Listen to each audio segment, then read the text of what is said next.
Shalom jemaat yang dikasihi Tuhan, berikut adalah 5 hal penting dalam mengikuti ibadah online. Pertama, persiapkan diri Anda dan gunakan pakaian yang rapi untuk beribadah kepada Tuhan. Kedua, tentukan lokasi saat hendak mengikuti ibadah online. Ketiga, usahakan mengikuti ibadah online sampai selesai, kemudian baru melanjutkan aktivitas lainnya. Keempat, beribadahlah dengan sungguh-sungguh, terlibat aktif dalam berdoa dan memuji serta menyembah Tuhan. Dan yang terakhir, catatlah firman Tuhan yang disampaikan sehingga dapat dibaca kembali agar mudah diingat dan dipraktekkan dalam kehidupan sehari-hari. Mari kita persiapkan diri kita untuk masuk dalam hadirat Tuhan. Selamat beribadah, Tuhan Yesus Kristus memberkati. Puji nama Tuhan. Shalom saudara. Shalom. Selamat berjumpa kembali dalam ibadah pendalaman Alkitab kita di sore menjelang malam hari ini. Saya percaya hadirat Tuhan ada di tengah-tengah kita dimanapun kita berada saat ini. Amin. Mari kita akan segera memulaikan ibadah kita. Untuk itu mari saya ajak kita semua untuk tundukkan kepala kita satu dalam doa. Terima kasih ya Tuhan, kami bersyukur untuk waktu dan kesempatan di sore menjelang malam hari ini Tuhan. Engkau sudah memberikan kami kesehatan, Engkau sudah memberikan kami waktu Tuhan, sehingga kami boleh datang mempersiapkan diri kami untuk datang sujud di hadapan-Mu Tuhan. Kami ingin masuk di dalam hadirat-Mu Tuhan. Mari sebelum itu Engkau sucikan kami, kuduskan kami semua Tuhan. Layakan kami sehingga kami boleh mempersembahkan korban yang hidup, korban yang berkenan kepadamu. Terima kasih Tuhan, terima kasih. Segala bentuk pekerjaan roh jahat iblis yang mencoba mengganggu ibadah ini, kami mau ikat, kami patahkan, kami hancurkan di dalam nama Tuhan Yesus Kristus.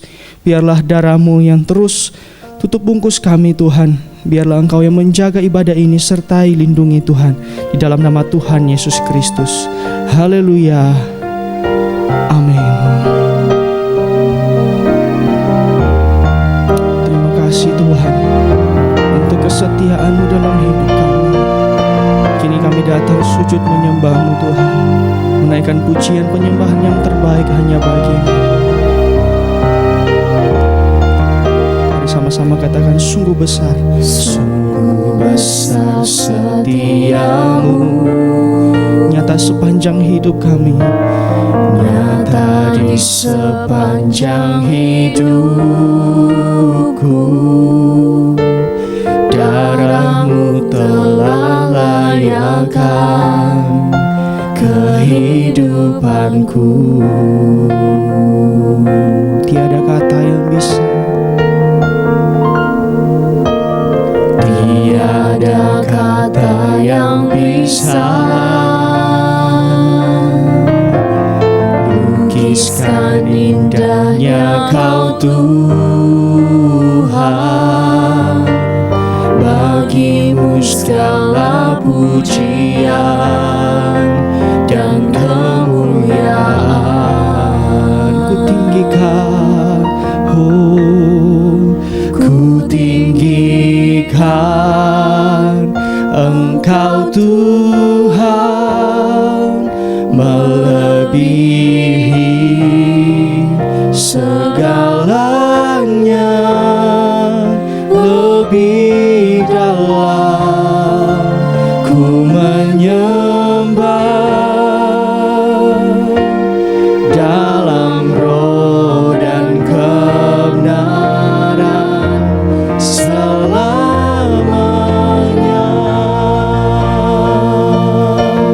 Biarlah kami boleh menyembah-Mu Tuhan di dalam roh dan kebenaran. Mari terus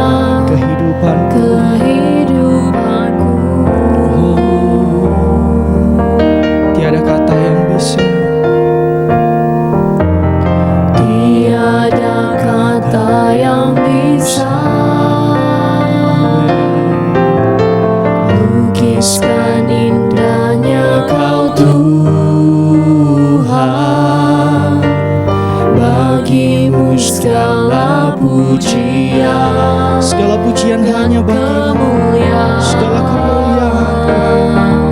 Oh, ku tinggikan Engkau Tuhan, melebihi segalanya, lebih dalam ku menyembah. Oh, dalam roh dan kebenaran ku tinggikan. Amin. Engkau Tuhan, melebihi segalanya. Haleluya. Oh, lebih dalam kami menyembah-Mu Tuhan. Oh, dalam roh dan kebenaran selamanya. Mari lebih lagi di hadapan Tuhan. Oh, ku tinggikan Engkau Tuhan. Oh, melebihi segalanya, lebih dalam Tuhan, lebih dalam kami menyembah-Mu. Haleluya. Dalam roh dan kebenaran selamanya. Dalam roh dan kebenaran. Oh, dalam roh dan kebenaran selamanya.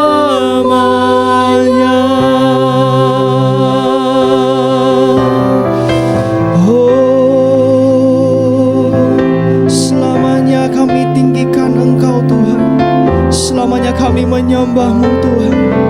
Terima kasih. Oh,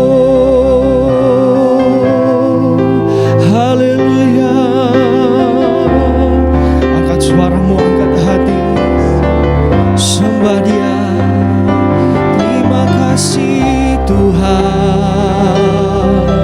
Oh, biarlah hadirat-Mu Tuhan yang kami boleh rasakan saat ini.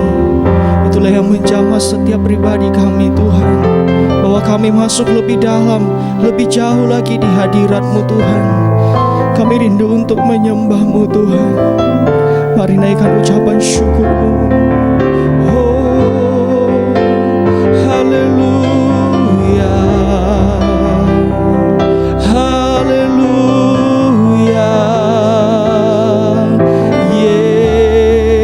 Yesus. Haleluya. Oh, kami sembah Engkau Tuhan. Kami tinggikan Engkau Yesus. Engkau yang paling terindah dalam hidup kami Tuhan, karena Engkau yang sudah menyelamatkan kami, Engkau yang sudah menebus setiap dosa-dosa kami Tuhan. Sungguh indah perbuatan-Mu dalam hidup kami Tuhan. Tak dapat kami membalas kasih-Mu Tuhan, tak dapat kami membalas pengorbanan-Mu dalam hidup kami. Tapi saat ini Tuhan, kami akan memberikan yang terbaik dari hidup kami Tuhan. Kami berikan hidup kami, kami berikan hati kami Tuhan.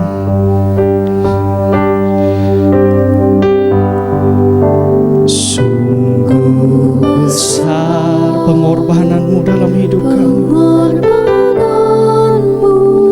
Bagiku, amin. Terlalu dalam untuk dimengerti. Sungguh besar,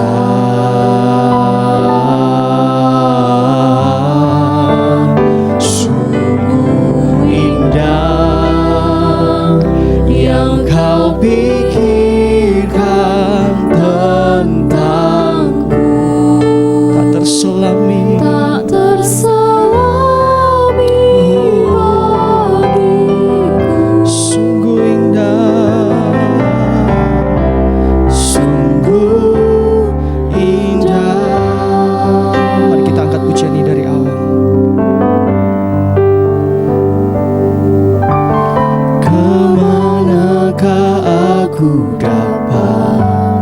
pergi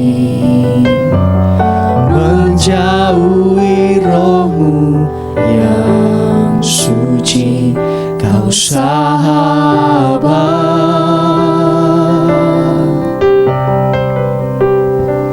dan kau dekat.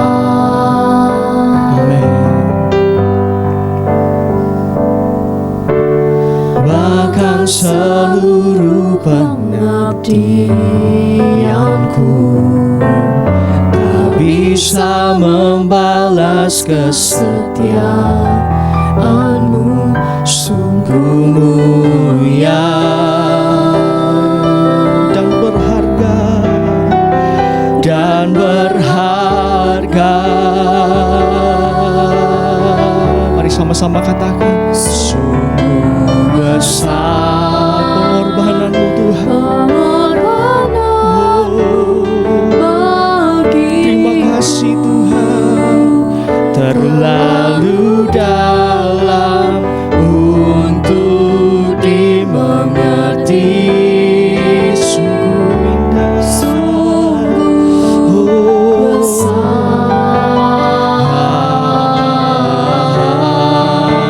sungguh indah yang kau pikirkan tentangku, tak terselami bagiku. sungguh indah Tuhan, Sungguh indah, oh sungguh besar. Terima kasih Tuhan, bagiku terlalu dalam untuk dimengerti. sungguh besar.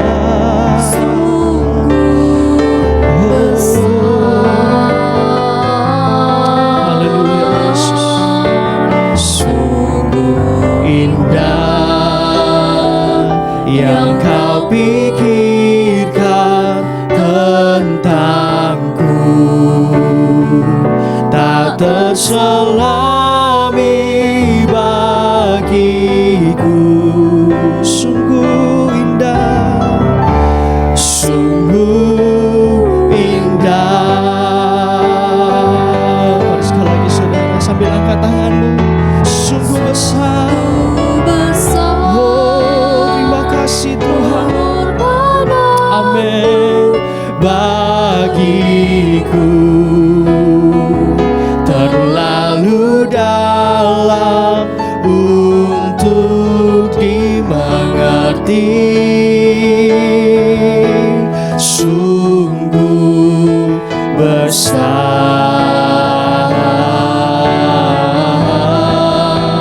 sungguh indah yang kau pikirkan tentangku, tak terselami bagiku. Sungguh indah, sungguh indah, sungguh indah. Terima kasih Tuhan, oh Sungguh indah.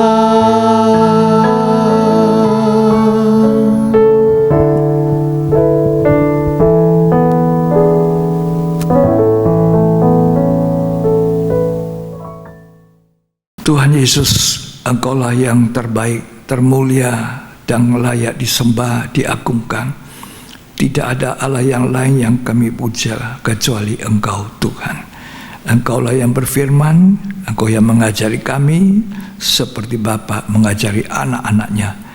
Biarlah kiranya kasih karunia Tuhan menyertai dan memberkati kami sekalian dengan firman Allah di dalam nama Yesus Kristus. Amin. Puji Tuhan, bersama dengan istri saya menyampaikan salam. Hari ini kita ada di pendalaman Alkitab tanggal 11 Februari, dan Ulangan 21 ayat 15 sampai 17 itulah yang kita akan pelajari bersama saat ini.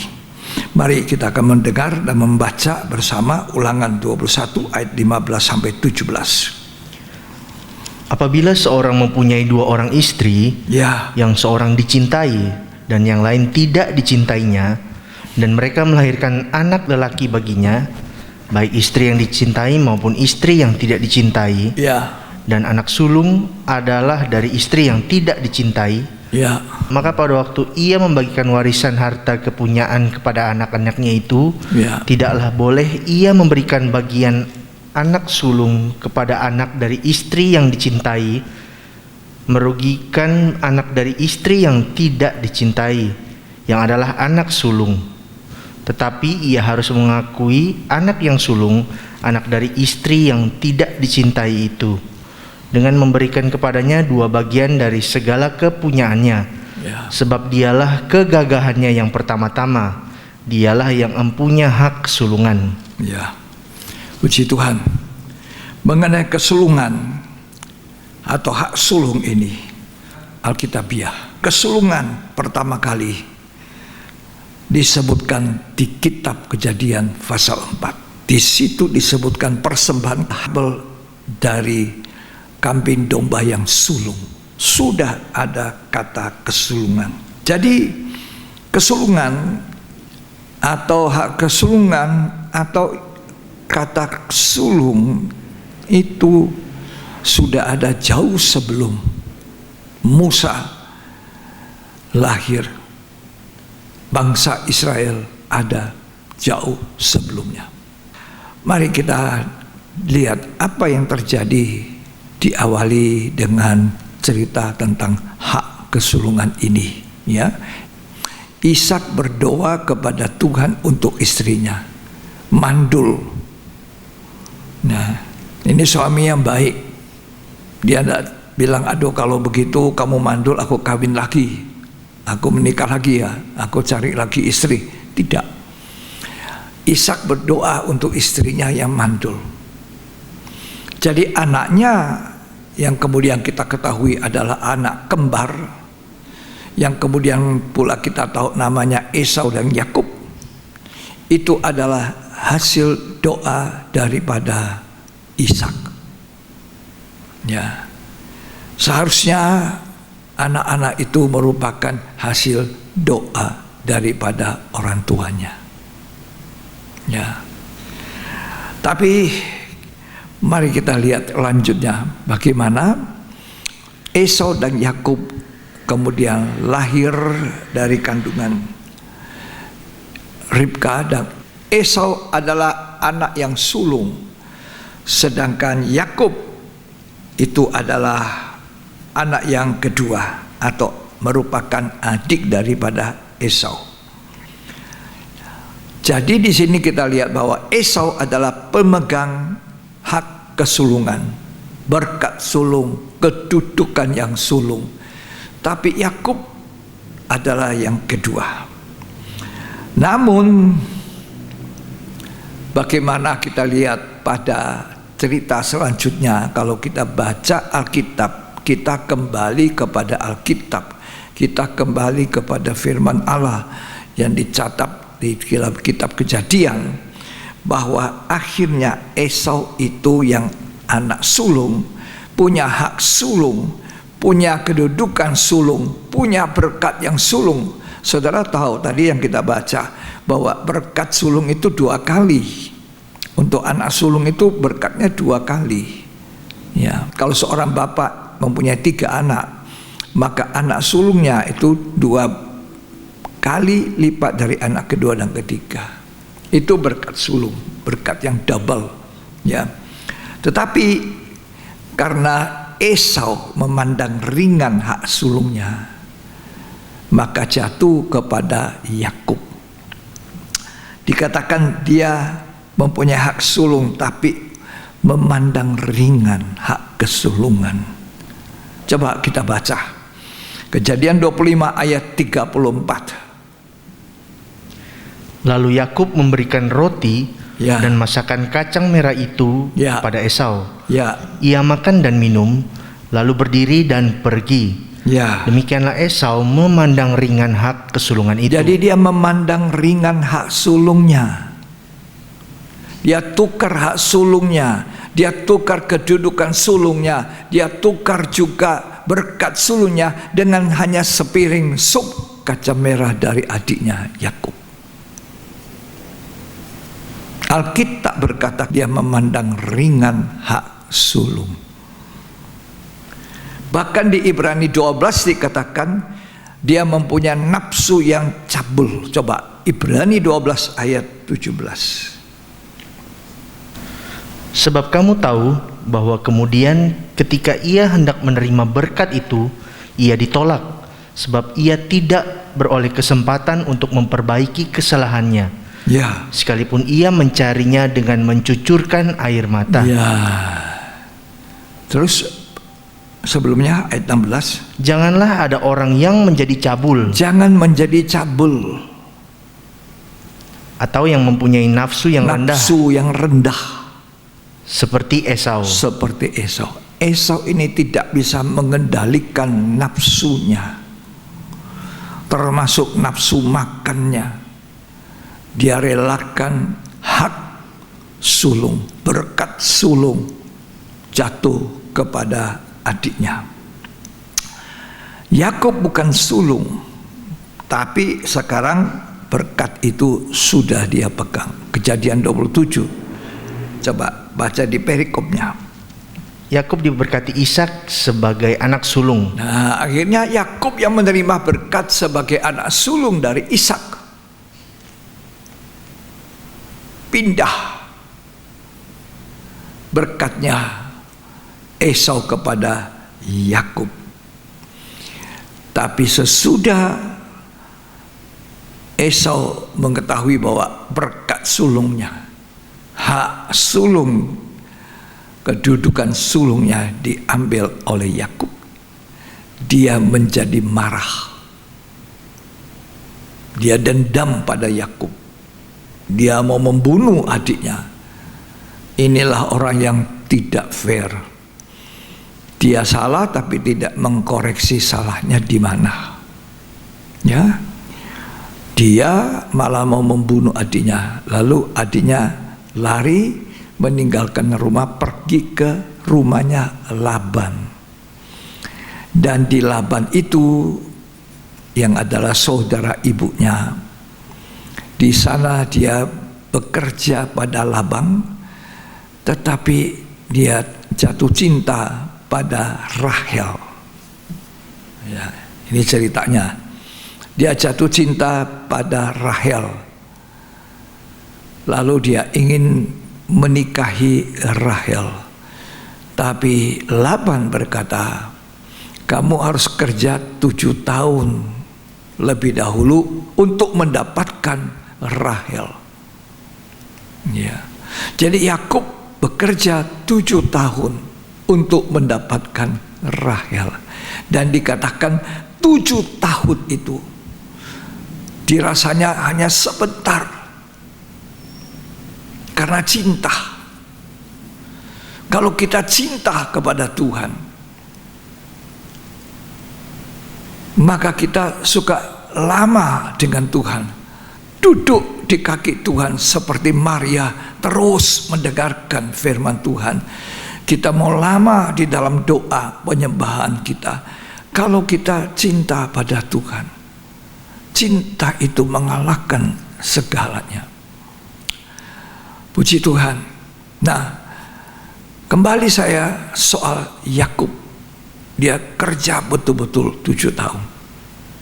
Dan itu Alkitab berkata, yang 7 tahun itu dirasanya sebentar saja. Tapi ketika hari waktunya tiba, dia bilang, saya sekarang sudah mau menagih kepada paman Laban. Saya sudah mau menikah dengan Rahel. Oke, pernikahan pun disiapkan. Tapi Laban tidak memberikan Rahel. Dia memberikan Leah. Ya. Dan Leah inilah kemudian jadi istrinya yang pertama.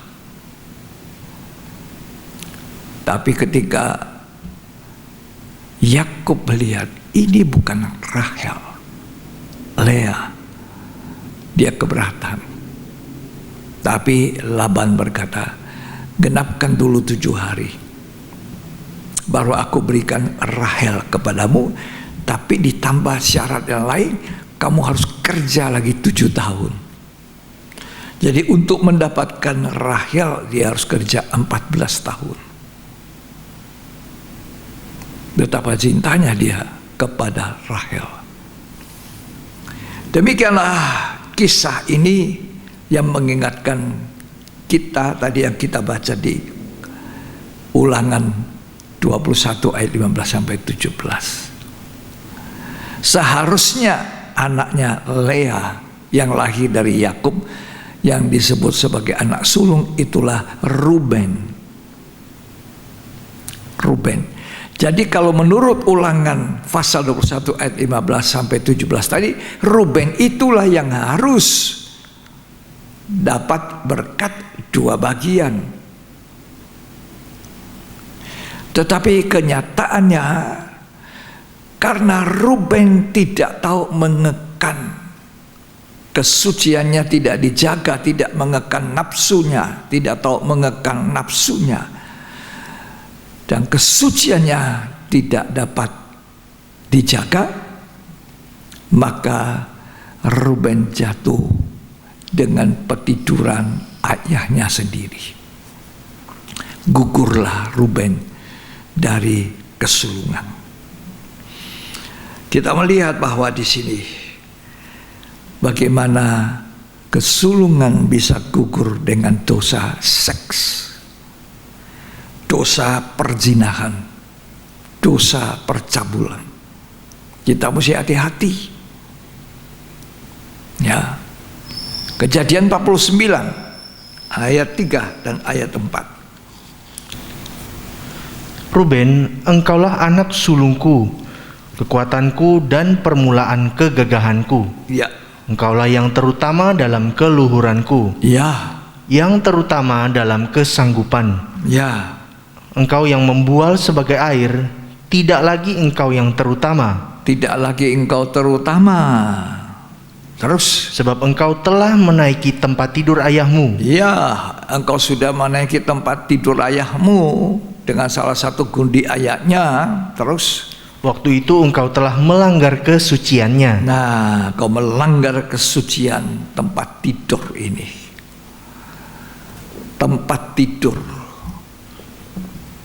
ini tempat tidur yang harus dijaga kesucian.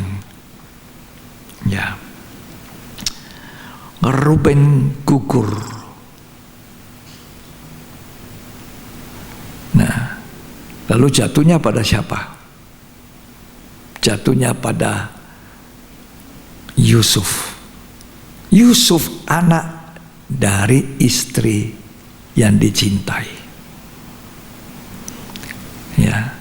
Ruben dari istri yang tidak dicintai. Harusnya dia sulung. Itu menurut Ulangan 21 ayat 15 sampai 17 dapat 2 bagian. Tapi karena dia tidak menjaga kesucian, maka jatuhlah berkat yang sulung, hak sulung ini, kedudukan sulung pada Yusuf, notabene anak dari istri yang dicintai. Kejadian 49 ayat 22 sampai 26. Yusuf adalah seperti pohon buah-buahan yang muda. Ya. Pohon buah-buahan yang muda pada mata air. Ya. Dahan-dahannya naik mengatasi tembok. Walaupun pemanah-pemanah telah mengusiknya, memanahnya dan menyerbunya, namun panahnya tetap kokoh. Ya. Dan lengan tangannya tinggal liat, oleh pertolongan yang maha kuat pelindung Yakub, oleh sebab gembalanya gunung batu Israel, oleh Allah ayahmu yang akan menolong engkau, dan oleh Allah yang Maha Kuasa yang akan memberkati engkau dengan berkat dari langit di atas, Ya. dengan berkat samudra raya yang letaknya di bawah, Ya. dengan berkat buah dada dan kandungan. Berkat ayahmu melebihi berkat gunung-gunung yang sejak dahulu, Ya. yakni yang paling sedap di bukit-bukit yang berabad-abad. Ya. Semuanya itu akan turun ke atas kepala Yusuf, Ini atas kepalanya Yusuf.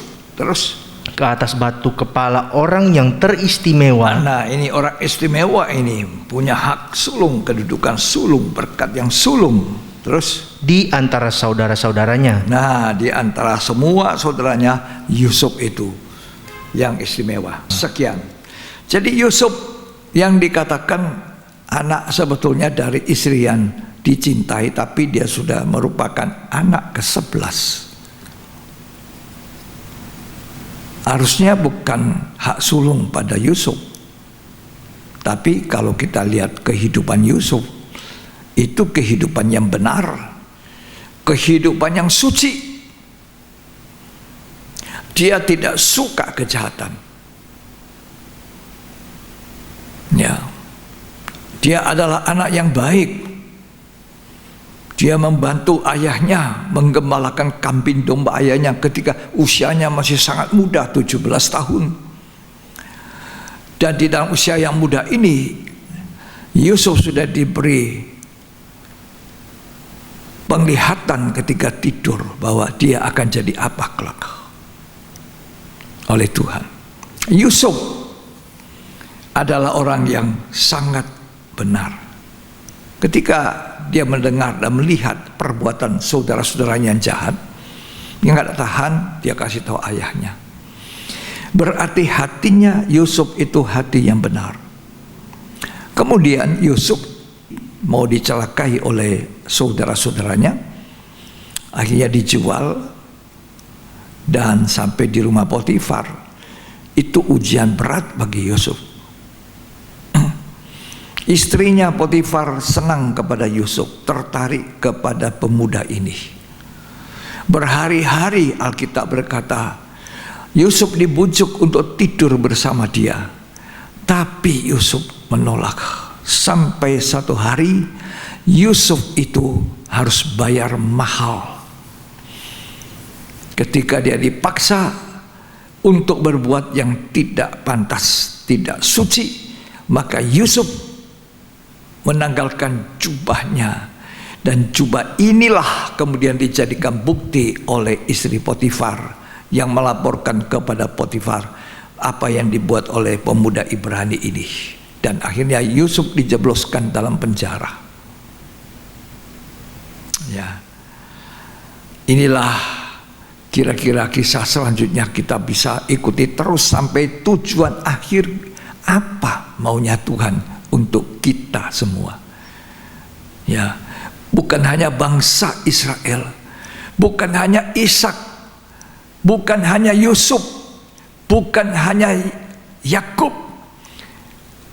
Ya, tapi kita gereja Tuhan, dari belajar tentang kesulungan ini, kita bisa melihat rencana Tuhan yang indah untuk kita gereja Tuhan. Akhirnya apa sebetulnya? Ya. Tapi saya mau kembali ke Esau dulu. Jadi Esau ini memang dari awal-awal dia sudah memandang ringan, memandang enteng hak kesulungan. Dari mana kita tahu? Dari kata-kata, ucapannya dia. Coba kita baca ya. Kejadian 25 ayat 32. Sahut Esau, sebentar lagi aku akan mati. Sebentar lagi aku mati toh. Ya. Apakah gunanya bagiku hak kesulungan itu? Apa gunanya hak kesulungan? Apa gunanya berkat sulung, kata Esau. Toh aku akan mati juga. Terus kata Yakub, bersumpahlah dahulu kepadaku. Ya. Maka bersumpahlah ia kepada Yakub. Ya. Dan dijualnyalah hak kesulungannya kepadanya. Hak kesulungannya untuk sepiring kaca merah. Sampai 34. Lalu Yakub memberikan roti dan masakan kacang merah itu kepada Esau. Iya. Ia makan dan minum, lalu berdiri dan pergi. Demikianlah Esau memandang ringan hak kesulungan itu. Ya, memang memandang ringan. Kalau saya boleh katakan, itu pandangan hidupnya Esau. Tidak perlu itu hak sulung, tidak perlu itu berkat sulung, tak perlu itu kedudukan sulung. Kita hati-hati sebagai gereja Tuhan. Jangan kita katakan, apa itu hak sulung? Apa itu kedudukan sulung? Apa itu berkat sulung? Apa gunanya ibadah?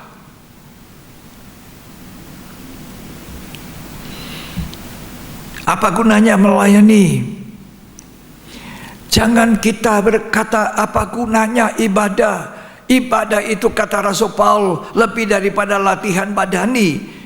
Dalam 1 Timotius 4 Rasul Paul mengatakan latihan badani terbatas gunanya, tapi ibadah itu mendatangkan keuntungan bukan hanya masa sekarang ini, masa kini, bahkan sampai masa yang akan datang.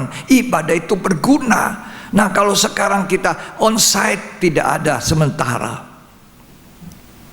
Masih ada banyak gereja yang masih online. Sekalipun sudah ada yang onsite, itu pun sangat terbatas. Mau onsite mau online, namanya ibadah. Kita tidak boleh meremehkan bahwa kita cuma ibadah online. Tidak ada yang mengawasi kita, tidak ada yang melihat kita, tidak tahu bagaimana cara kita beribadah. Apakah kita sama-sama pada waktu yang tepat seperti layaknya kita di gedung ibadah kita? Apakah kita sambil melihat video yang ditayangkan lalu kita tidur-tiduran sambil makan kacang goreng, makan roti? Apakah begitu cara kita ibadah online? Tuhan yang tahu.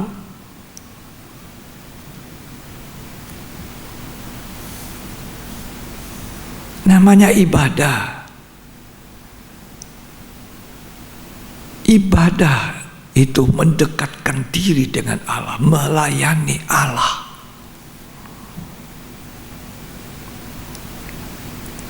Nilainya ibadah mendatangkan keuntungan masa kini, kata 1 Timotius 4, sampai dengan masa yang akan datang. Inilah saat-saatnya di mana kita dalam ujian, integritas kita sedang diuji, kesetiaan kita kepada Allah diuji. Apakah kita buru-buru ketika sudah mau jamnya ibadah? Apa kita sudah persiapkan waktu kita?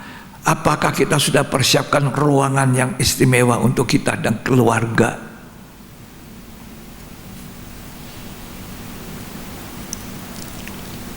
Jadi hati-hati dengan kata-kata. Ya. Sama Esau, apa gunanya toh kesulungan? Toh aku akan mati. Petrus kasih ingat kepada kita, dia kutip dari Mazmur. Kalau seorang ingin melihat hari-hari baik, maka ia harus menjaga lidahnya terhadap yang jahat. Tolong dibaca 1 Petrus 3 ayat 10 dan ayat 11.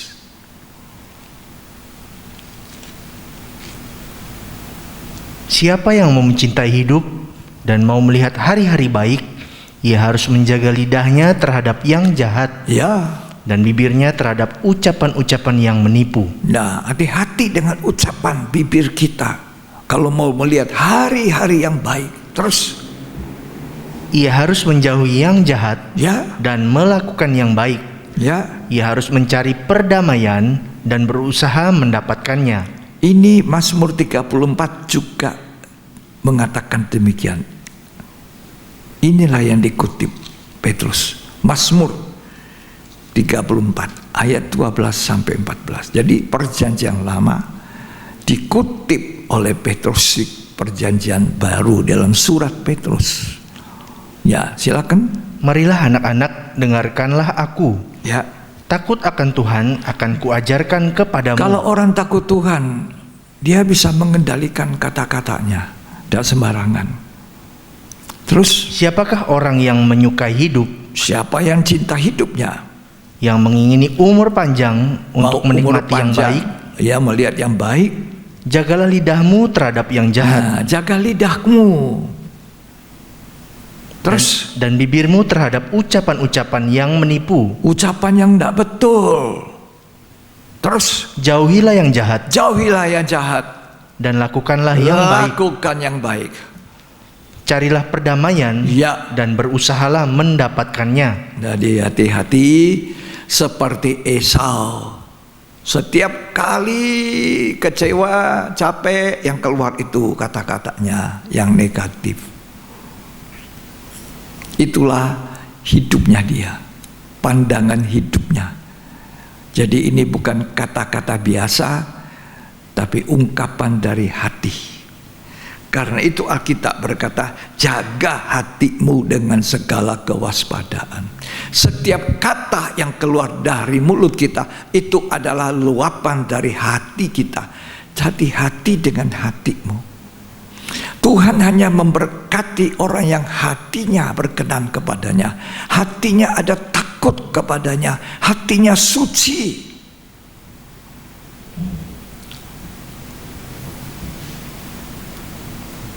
Tuhan memandang hati, bukan memandang luar kita, bukan memandang jabatan kita, bukan memandang apa yang kita punyai, bukan memandang keahlian kita, talenta kita, tidak. Tuhan melihat hati manusia. Ketika Daud dipilih menjadi raja, secara luar dia tidak lebih bagus dari kakak-kakaknya. Penampilan luarnya kakaknya sangat meyakinkan sampai Samuel hampir mau mengurapi kakak daripada Daud. Tapi Tuhan bilang tidak. Orang melihat sebelah luar, tapi aku melihat sebelah dalam. Itu hati. Hati yang suci, hati yang benar, itu menentukan kita, menentukan apa kita diberkati atau tidak. Hati yang benar itu mengeluarkan kata yang benar. Hatinya Esau tidak benar. Yang keluar selalu keluhan. Tidak gunanya hak kesulungan. Tidak ada gunanya berkat sulung. Tidak ada gunanya semua. Toh aku juga sebentar mau mati. Untuk apa itu kesulungan? Tapi akhirnya dituliskan dalam Ibrani, sambil mencucurkan air mata, sudah terlambat. Esau tidak dapat kembali kepada posisinya. Ia sudah jual. Dia tidak bisa mengendalikan nafsunya, makan dan sebagainya. Ya, kesulungan itu sebetulnya berbicara tentang kualitas yang terbaik. Ya. Coba kalau kita baca tadi berkatnya daripada Yusuf, itu yang terbaik. Sampai Tuhan berkenan kepada Habel. Habel ini bukan anak sulung. Kain itu anak sulung. Habel bukan. Tapi Kain anak sulung yang persembahannya tidak ditandai dengan kesulungan. Habel bukan anak sulung, tapi pemberiannya kepada Tuhan, persembahannya, ibadahnya itu ditandai dengan kesulungan. Itu pertama kali disebut tentang sulung di kitab Kejadian 4. Mari kita baca. Ya, pertama kali itulah kata di mana Habel mempersembahkan yang sulung dari apa yang dia punyai. Kita baca Kejadian pasal 4 ayat yang keempat. Habel juga mempersembahkan korban persembahan Ya, dari anak sulung kambing dombanya, ya, yakni lemak-lemaknya. lemak-lemaknya. Maka Tuhan mengindahkan Habel. Itu kata sulung pertama. Jadi senangnya Tuhan dengan persembahan sulung. Tentang kesulungan ini. Ya. Jadi saya tadi katakan itu memang Alkitabiah.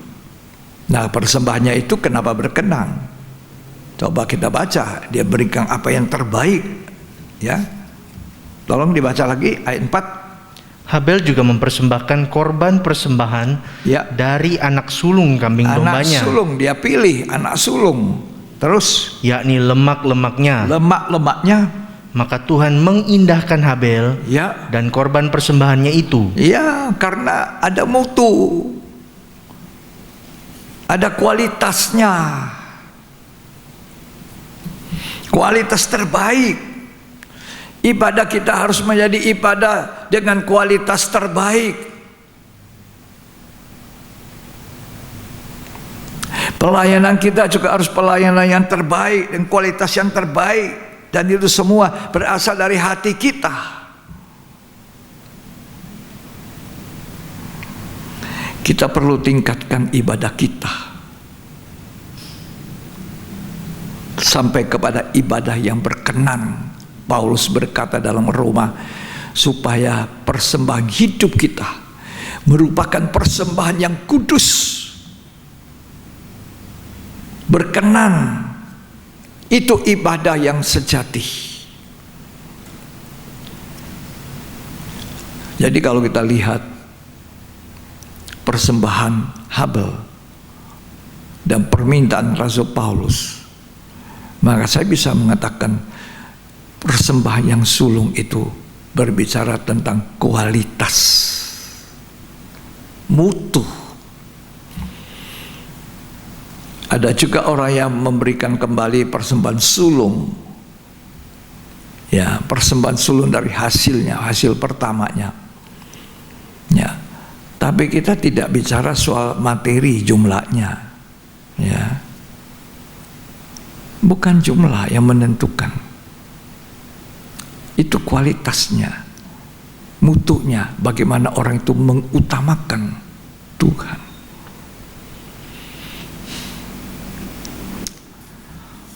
Jadi kita harus memberikan kualitas terbaik dari hidup kita, benar dan suci. Itu sama dengan yang berkenan, yang sulung. Yang terbaik kita persembahkan kepada Tuhan. Kita mau lanjut tentang kesulungan ini.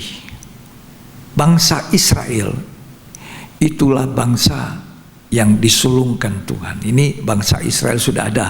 Ya, yang tadi awal itu kita lihat kata sulung, hak sulung, yang sulung itu jauh sebelum bangsa Israel ada, sebelum Musa ada, jadi sebelum Taurat ada, tapi sudah ada di dalam pemikiran Allah, dalam pandangan Allah, betapa Allah menyenangi sampai memberkati, meminta supaya anak yang sulung itu punya berkat 2 bagian. Puji Tuhan. Kita baca Keluaran 4 ayat 22 sampai 23. Keluaran pasal 4 ayat 22 sampai 23. Maka engkau harus berkata kepada Firaun, Ya, beginilah firman Tuhan. beginilah firman Tuhan. Israel ialah anakku, anakku yang sulung. Ya, Sebab itu aku berfirman kepadamu, biarkanlah anakku itu pergi, ya. supaya ia beribadah kepadaku. Israel adalah anak sulung. Kedudukan sulung ada pada bangsa Israel. Israel adalah anak sulungku. Tapi Israel berubah setia. Israel tidak terus memuja Allah yang telah memimpi mereka keluar dari rumah perbudakan. Israel tidak tahu berterima kasih kepada Tuhan. Israel ditandai dengan sungutan. Israel ditandai dengan ketidaktaatan, ketidaksetiaan.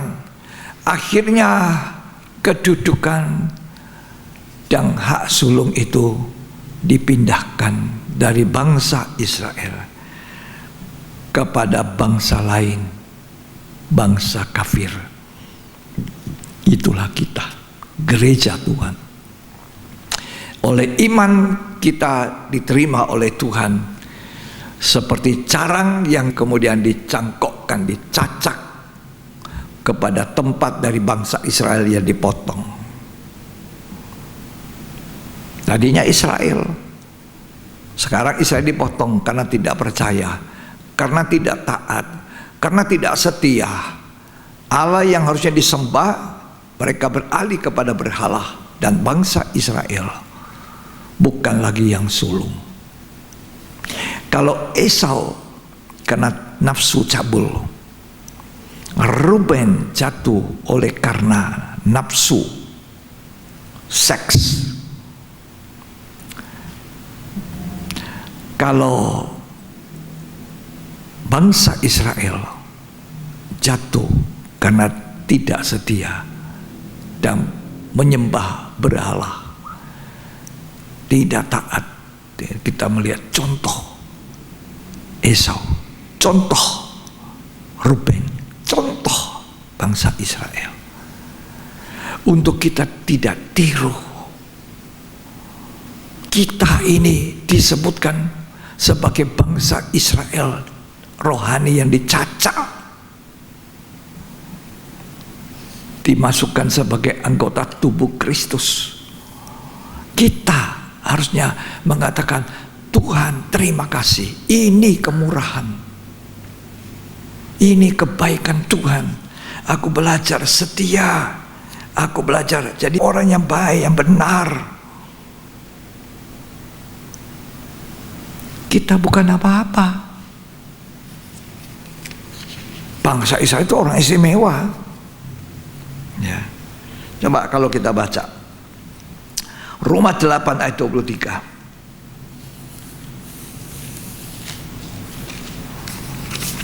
Dan bukan hanya mereka saja, tetapi kita yang telah menerima karunia sulung roh, ya, kita juga mengeluh dalam hati kita sambil menantikan kita pengangkatan. menerima karunia sulung roh ketika kita dibaptis Roh Kudus.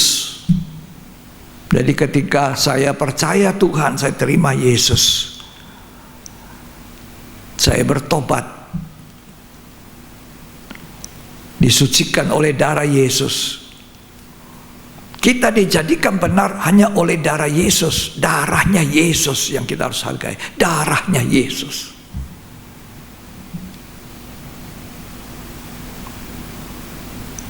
Kita ini bukan apa-apa. Hanya oleh karena darah Yesus, pengorbanan Tuhan di atas kayu salib, aku ada, disebut anak Tuhan, disebut bangsa Israel rohani, punya janji-janji yang sama. Ini kemurahan. Kita yang juga diangkat anak oleh karunia sulung roh. Ketika pertama kali kita dibaptis Roh Kudus, kita dipenuhi Roh Kudus, kita memanggil ya Allah, ya Bapakku.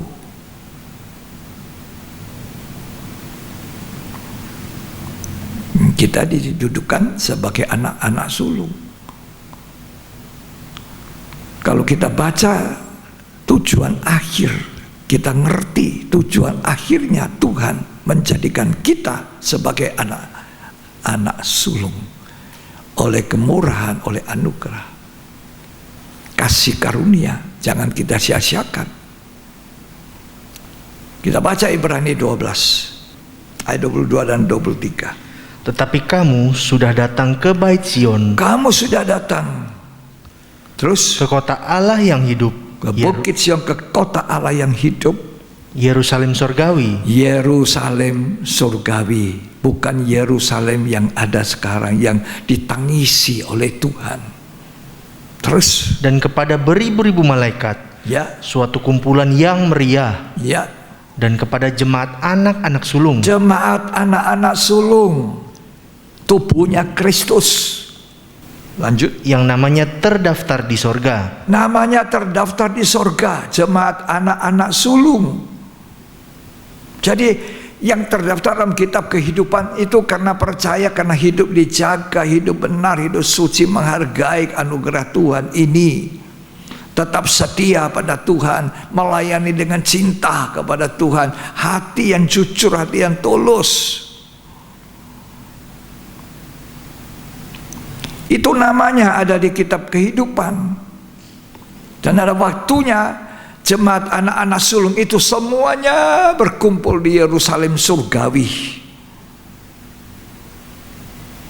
Itu tujuan akhirnya Tuhan, rencananya Tuhan atas kita.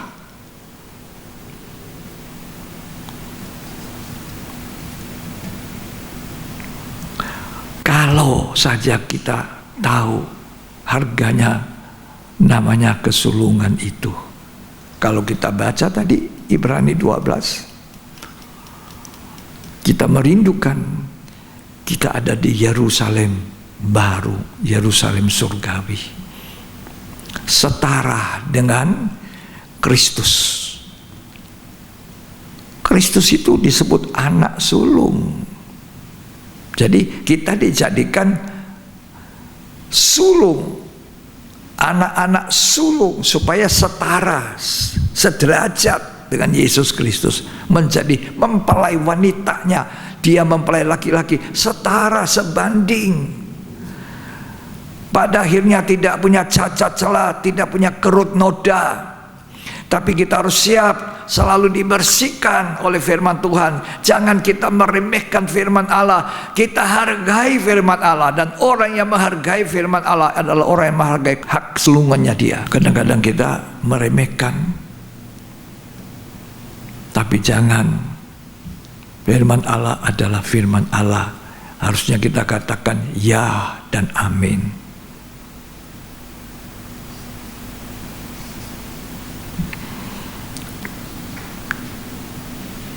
Keluaran 13 ayat 1 dan 2. Berfirmanlah Tuhan kepada Musa, ya, kuduskanlah bagiku semua anak sulung. Kuduskan. Jadi anak sulung semua itu harus apa? Dikuduskan, pisahkan. Dipisahkan, dikuduskan.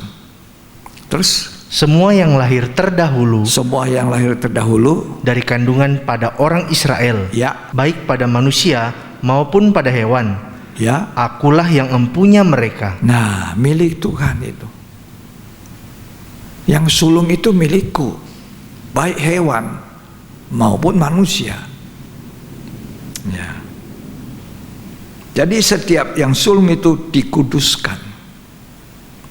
Dikuduskan artinya ditahbiskan atau diasingkan, dipisahkan, tidak dicampur dengan anak-anak lain. Kita ini diasingkan, dipisahkan dari dunia.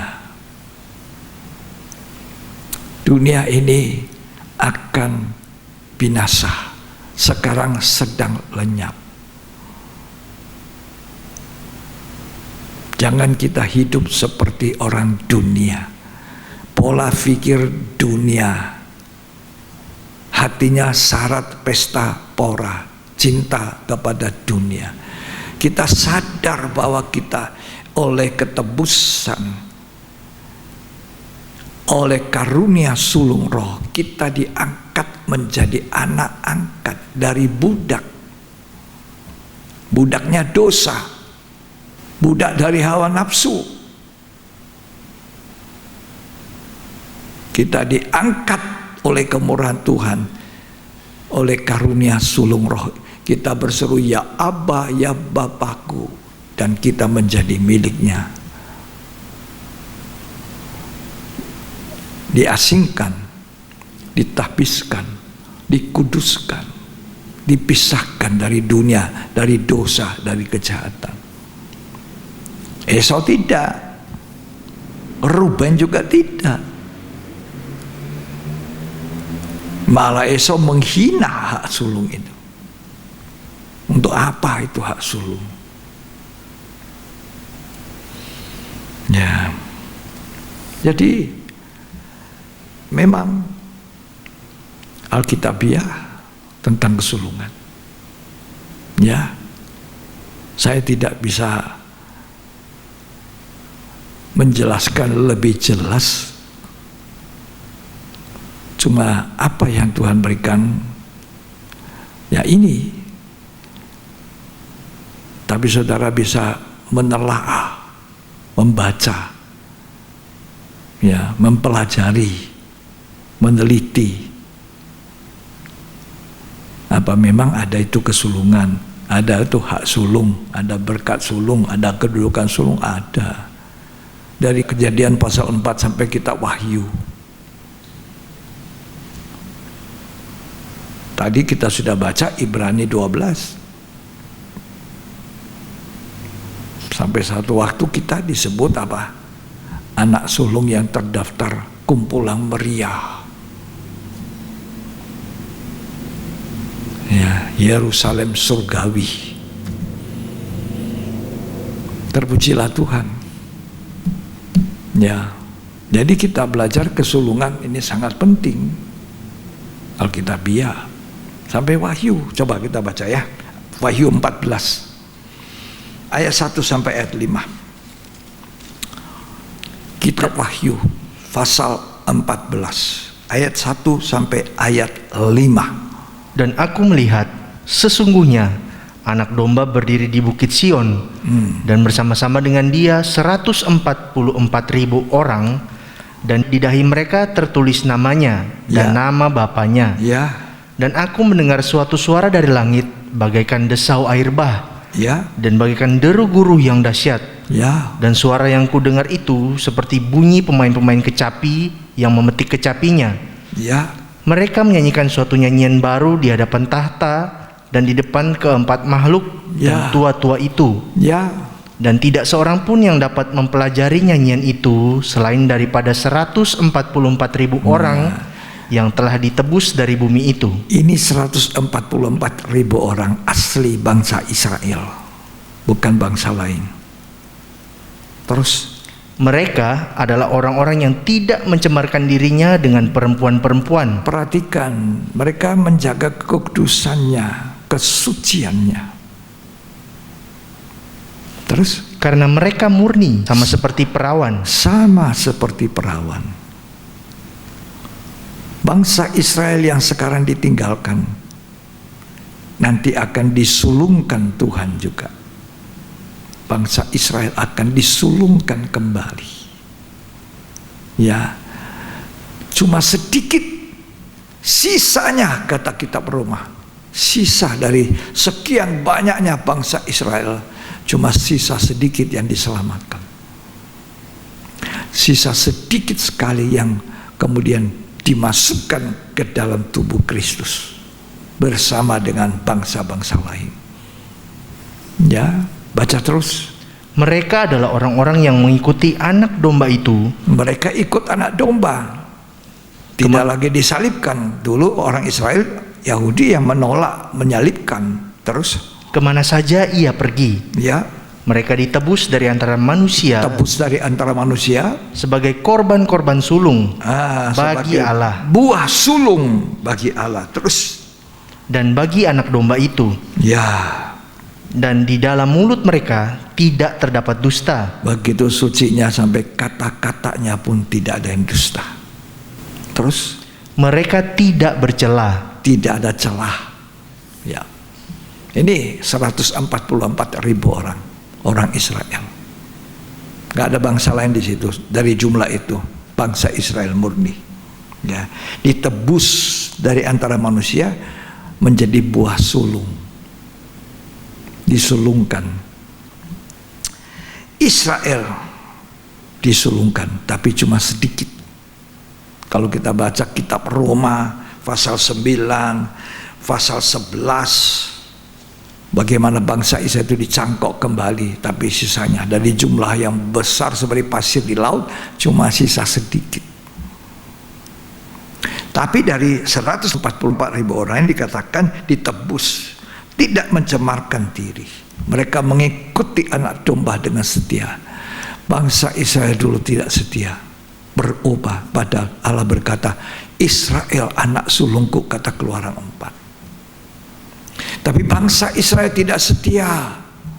Kita ini bukan apa-apa, ya Tuhan dijadikan anak-anak sulung hanya karena Roh Kudus, hanya karena kita menerima Kristus, kita ditebus oleh darah Yesus. Siapakah kita mau sombong?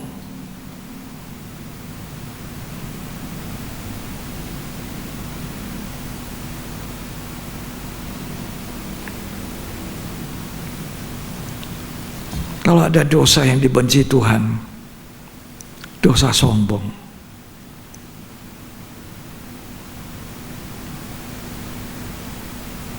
Ini semua jasa saya. Kalau aku tidak ada, tidak jadi ini. Sombong kita. Siapakah kita ini? Alkitab berkata, apakah tidak ada yang ada pada kita, tidak ada yang kita terima? Semuanya kita terima. Hidup ini kita terima.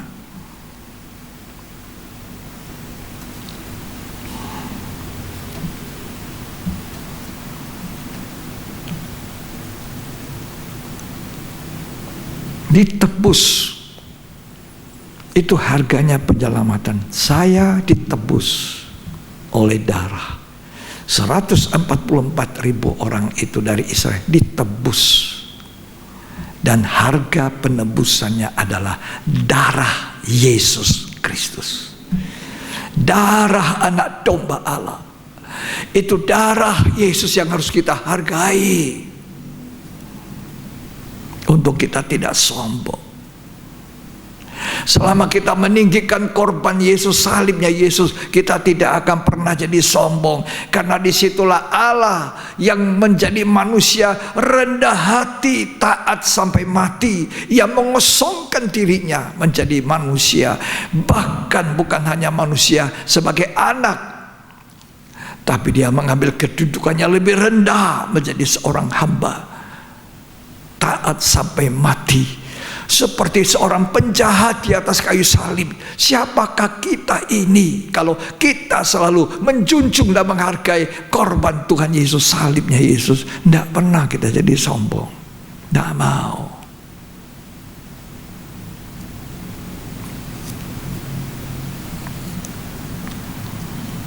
Ditebus. Ada 3 kata dalam bahasa Gerika tentang ditebus ini. Pertama, arti yang pertama agorazo. Agorazo ini, agora itu pasar, ya. Agorazo itu membeli dari pasar, ya. Yang kedua, tambah X di depan, exagorazo. Itu membeli di luar pasar. Kalau tadi di pasar, membeli dari pasar. Ini di luar pasar. Maksudnya membeli sesuatu dari luar itu untuk tetap dimiliki, tidak untuk dijual. Sebab ada barang, orang beli barang tapi barang ini dibeli nanti dijual lagi. Ini dibeli untuk tidak dijual. Tuhan tidak membeli saya, tidak menebus saya untuk dia jual, dia serahkan lagi kepada orang. Tidak. Sekali dia miliki, dia mau memiliki hidup saya dan hidup saudara selamanya. Jangan jual hak sulungmu. Itu rencananya Tuhan. Sampai di Bukit Sion, kumpulan meriah anak sulung yang namanya terdaftar di surga. Ya. Yang terakhir dikatakan lutro artinya lutero itu membebaskan atau melepaskan dari perbudakan, ya, untuk menjadikan sebagai anak. Jadi kita ini dulu budak. Budak apa? Budak hawa nafsu. Budak apa? Budak dosa. Nah, kita dibeli, dibebaskan dari rumah perbudakan ini, lutero.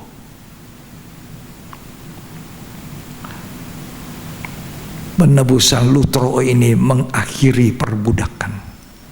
Untuk nanti pada satu tingkat tertentu kita dijadikan dari budak, anak angkat yang berseru ya Aba ya Bapak, akhirnya menjadi yang sulung, kata Ibrani. Kita harus setara dengan Tuhan. Ibrani 1 ayat 6. Kristus adalah anak sulung dan gereja tubuh Kristus, termasuk nanti sisa dari bangsa Israel jadi tubuh Kristus, akan jadi yang sulung, setara Kristus. Tolong dibaca Ibrani 1 ayat 6. Dan ketika ia membawa pula anaknya yang sulung ke dunia, ya, ia berkata, semua malaikat Allah harus menyembah dia. Ya, semua malaikat harus menyembah dia. Anak sulung Kristus itu anak sulung. Kita harus jadi anak sulung. Makanya kita harus ditebus. Ditebus untuk dijadikan anak. Ya, dijadikan anak sulung setara dengan Tuhan Yesus. Dari budak jadi anak sampai tingkat tertentu. Yakobus 1 mengatakan sampai tingkat tertentu kita dijadikan anak-anak sulung. Yakobus 1 ayat 18. Atas kehendaknya sendiri ia telah menjadikan kita oleh firman kebenaran, ya, supaya kita pada tingkat yang tertentu, menjadi anak sulung. Jadi anak sulung. Kita ini dulu budak. Apa yang mau disombongkan? Nggak dihitung kok bangsa kafir, nggak ada keselamatan. Terus di antara semua ciptaannya. Ya, jadi kita harus tahu ini kemurahan Tuhan. Kita cuma dicangkok, tercacak, nempel. Lebih gampang dipotong mana? Yang nempel atau yang asli masih lekat? Yang melekat saja dipotong, apalagi yang nempel.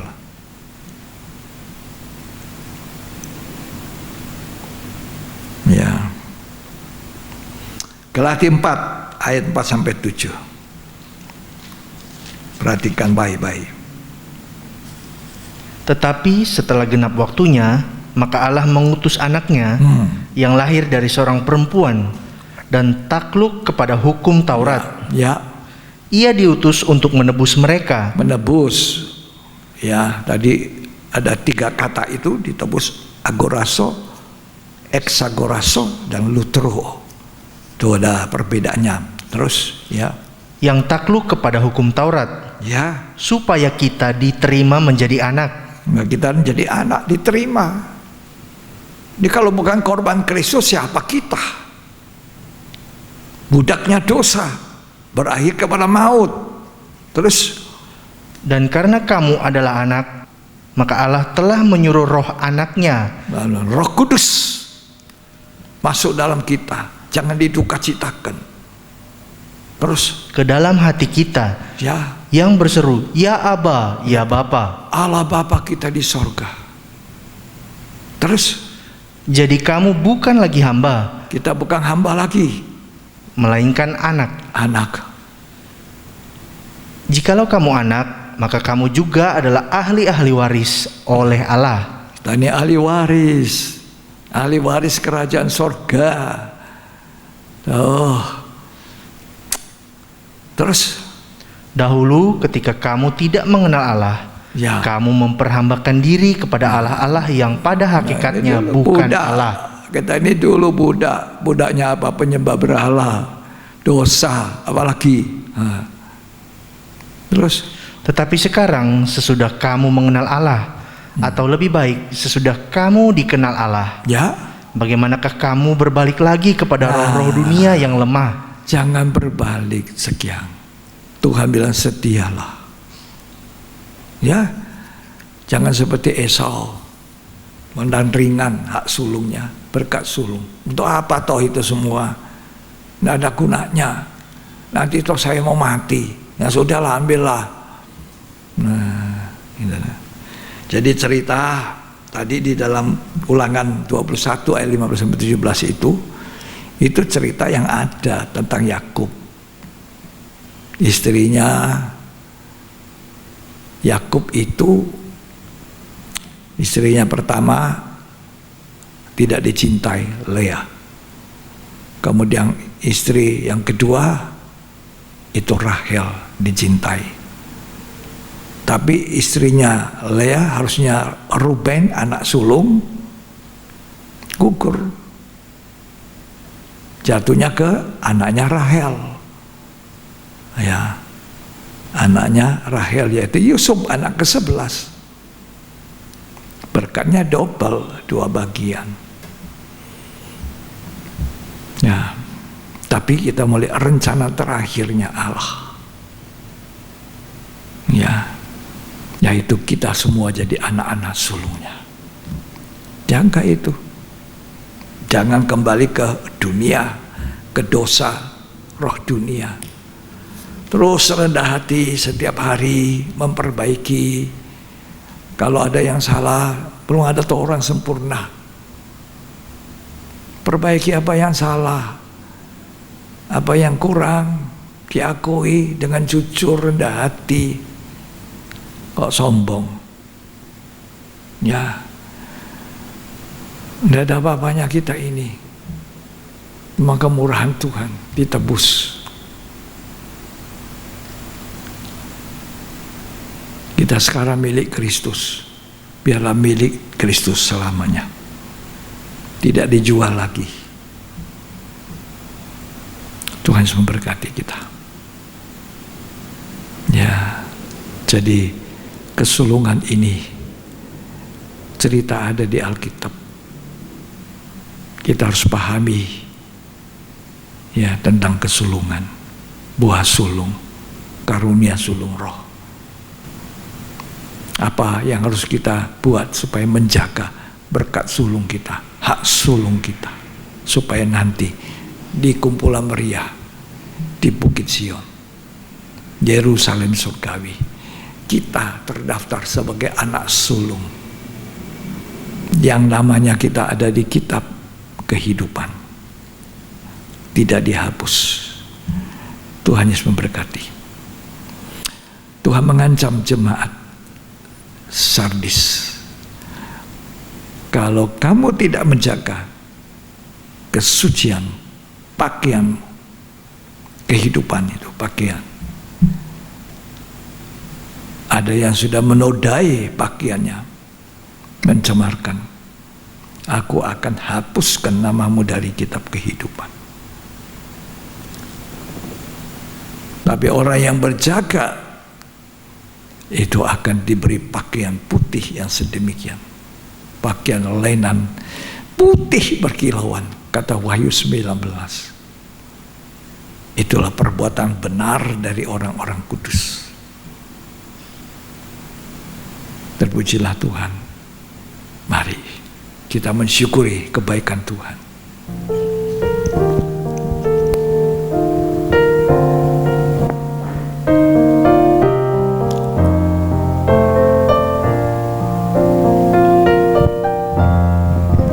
Biar selalu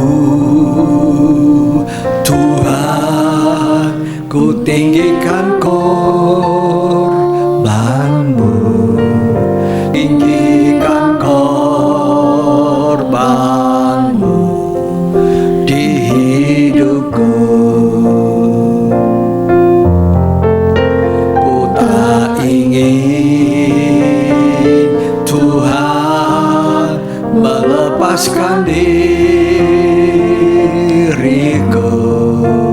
dari kuat kuasa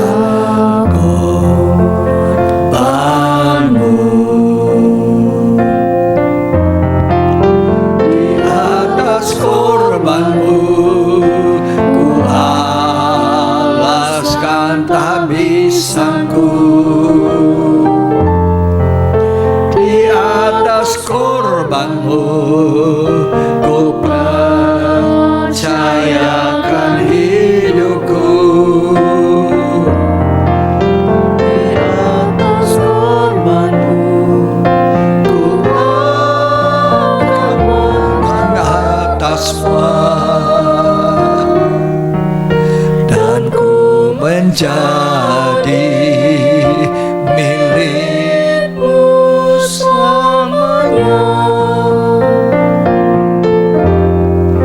Biar selalu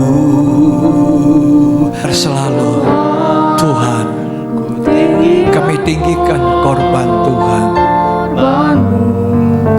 tinggikan korban-Mu di hidupku. Ku tak ingin Tuhan melepaskan diriku dari kuat kuasa korban-Mu.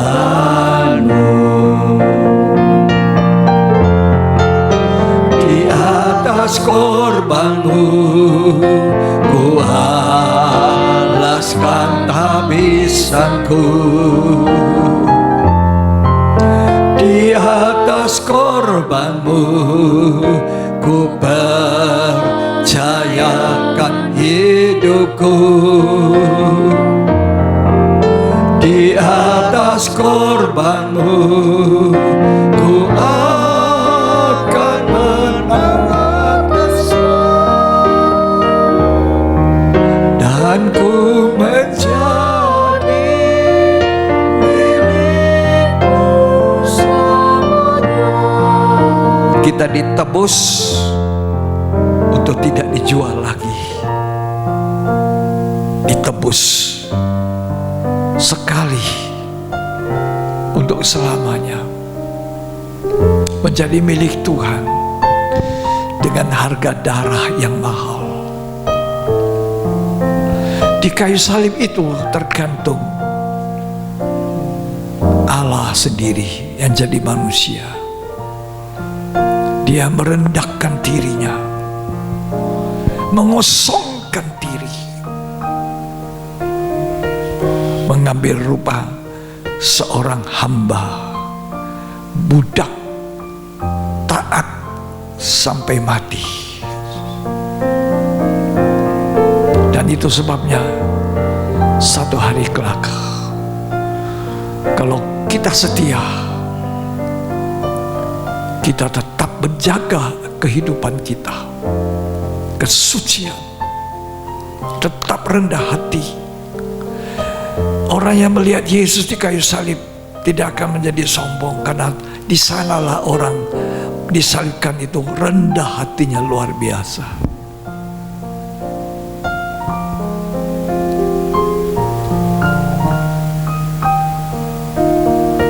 Dia merasa saya yang paling kecil, saya paling kecil, paling rendah, sampai membasuh kaki muridnya, sampai Yudas Iskariot pun mendapat giliran.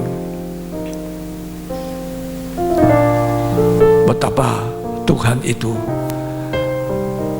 telah melakukan semua untuk kita, agar kita ditebus dari budak untuk diangkat menjadi anak sulung. Berbahagialah kita. Jagalah, jangan tiru Esau, jangan tiru Ruben, jangan tiru bangsa Israel tidak setia. Jangan tiru. Tirulah kehidupan Yusuf, benar dan suci. Ada kesempatan berbuat dosa, Yusuf tidak melakukan. Ada orang tidak berbuat dosa karena tidak punya kesempatan. Tapi begitu ada kesempatan, dia berbuat dosa. Tapi Yusuf punya kesempatan, tapi tidak berbuat. Itu kesucian. Biar selalu Tuhan ku tinggikan korban-Mu, tinggikan korban-Mu di hidupku. Ku tak ingin Tuhan melepaskan diriku dari kuat kuasa korbanmu.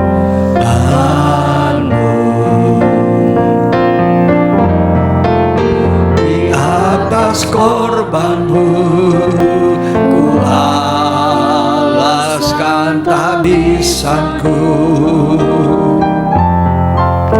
Di atas korbanmu ku percayakan hidupku. Di atas korbanmu ku akan menang atasmu, dan ku menjadi milikmu.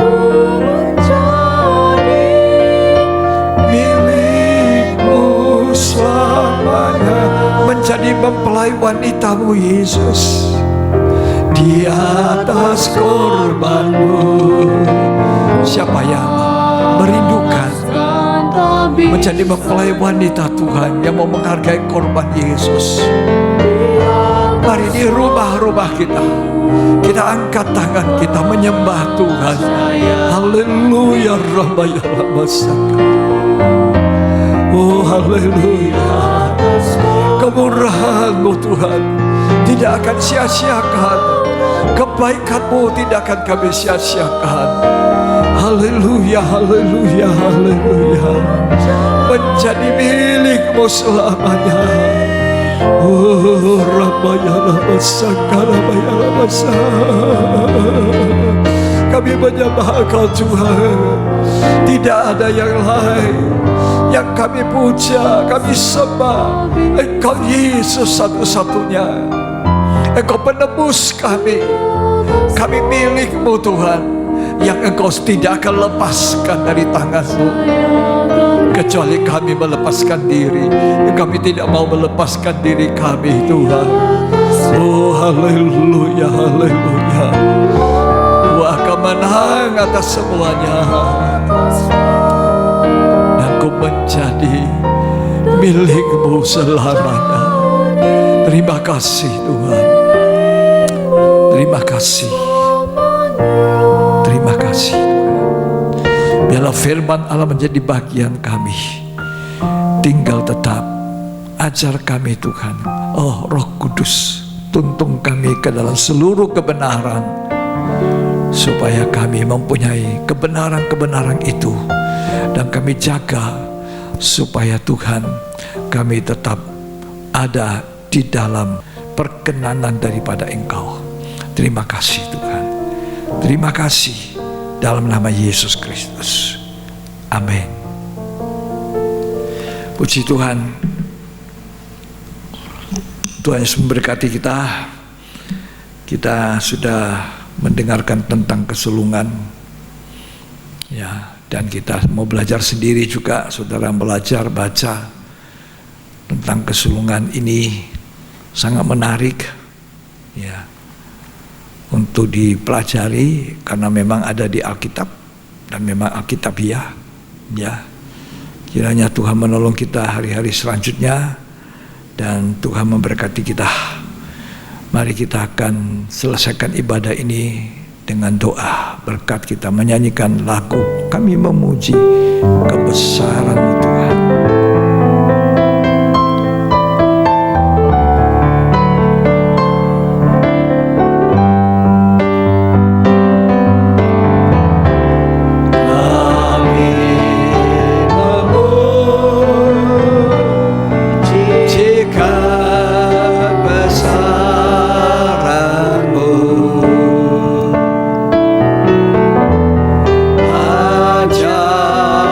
Tuhan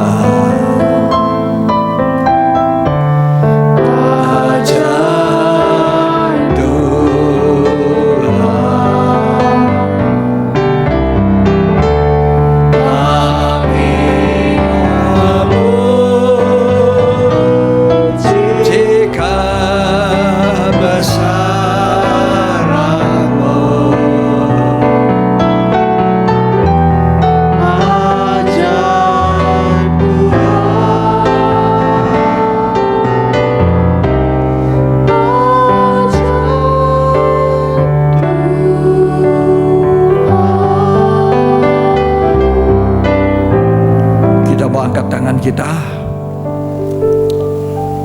Terimalah berkat, kasih karunia dan anugerah, cinta kasih, persekutuan Bapa, Putra dan Roh Kudus. Tuhan Yesus Kristus memberkati kita hari ini sampai selamanya. Sampai Tuhan datang kembali, kita diberkati untuk menjadi berkat. Terimalah berkat itu di dalam nama Tuhan Yesus Kristus. Yang terima berkat, sama-sama kita katakan amin. Puji Tuhan, Tuhan Yesus memberkati kita. Sampai bertemu di ibadah yang berikut.